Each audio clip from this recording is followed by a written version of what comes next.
In 1925, archaeologist Howard Carter made a discovery inside the tomb of Tutankhamun, better known as King Tut, that would challenge long-held assumptions about ancient technology.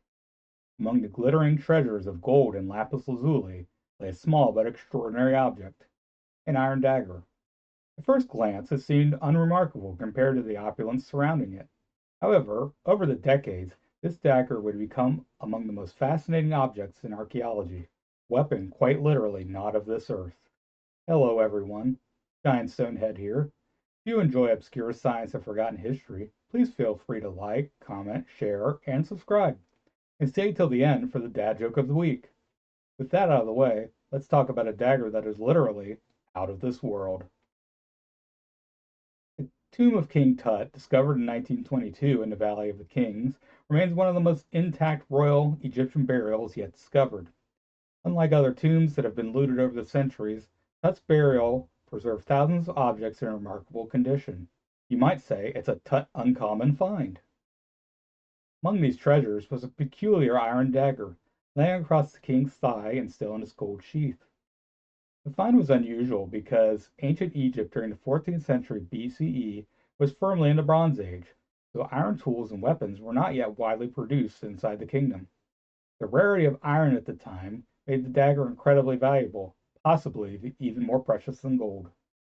For decades, scholars debated the origin of the dagger's metal. Was it an early example of smelted iron or something else entirely? The answer would not come until the development of modern scientific analysis.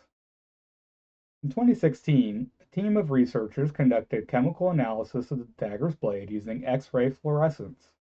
Their findings were fascinating. The blade contains an 11% nickel along with trace elements of cobalt, a composition that is characteristic of iron meteorites. It is not found in iron produced from terrestrial ores.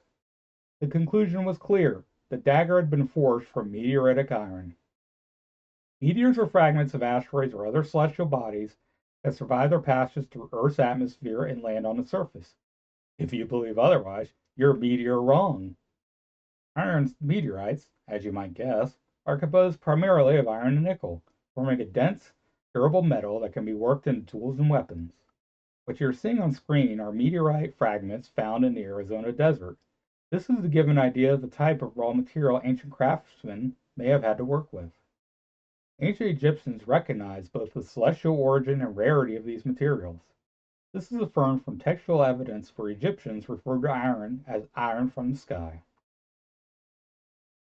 If the iron of the dagger came from a meteorite, the question is, how were ancients able to shape it into a dagger?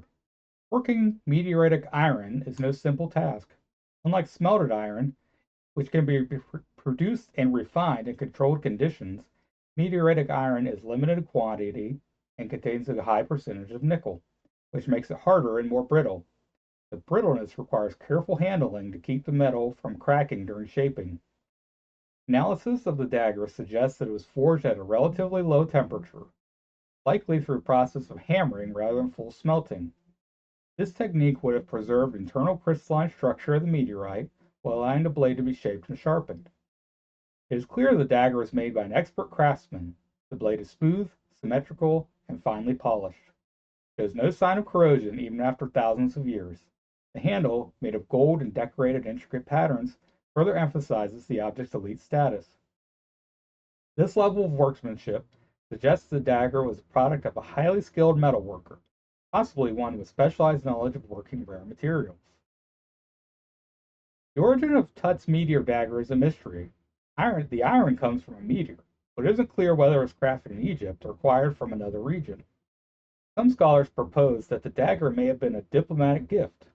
During the Late Bronze Age, Egypt maintained extensive trade and diplomatic relations with neighboring kingdoms, including the Mitanni, the Hittites, and the Babylonians.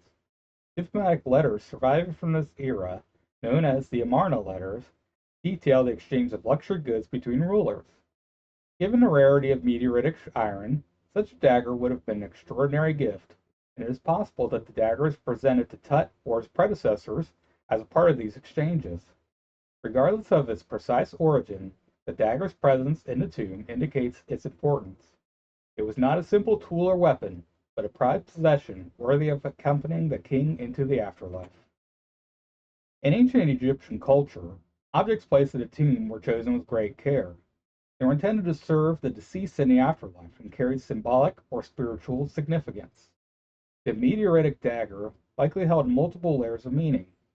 Being made from materials literally from the heavens, it would have been associated with the divine. The sky was central to Egyptian cosmology, home to gods and celestial bodies that govern the cycles of life and death. A weapon made from iron from the sky may have been a way for the Egyptians to equip their king with a symbol of cosmic power. The dagger could have represented protection, authority, or a connection to the gods. No one is sure what the dagger was used for, but archaeologists took a stab at it and surmised that it served a ceremonial rather than a practical function. Seem to be signs of wear on the dagger suggest it was used in battle. Confirmation of the dagger's meteoritic origin has had far-reaching implications for our understanding of ancient metallurgy. Prior to this, historians believe ironworking began with the development of smelting techniques in the early Iron Age. However, the existence of meteoritic iron artifacts like King Tut's dagger demonstrates that people were working iron in limited quantities before that. This has led to a reevaluation of the timeline of iron use in ancient civilizations. It also highlights the ingenuity of early metalworkers. They were able to craft masterpieces from a material that was both rare and difficult to work. Modern analysis techniques such as X-ray fluorescence have made it possible to study such artifacts without damaging them.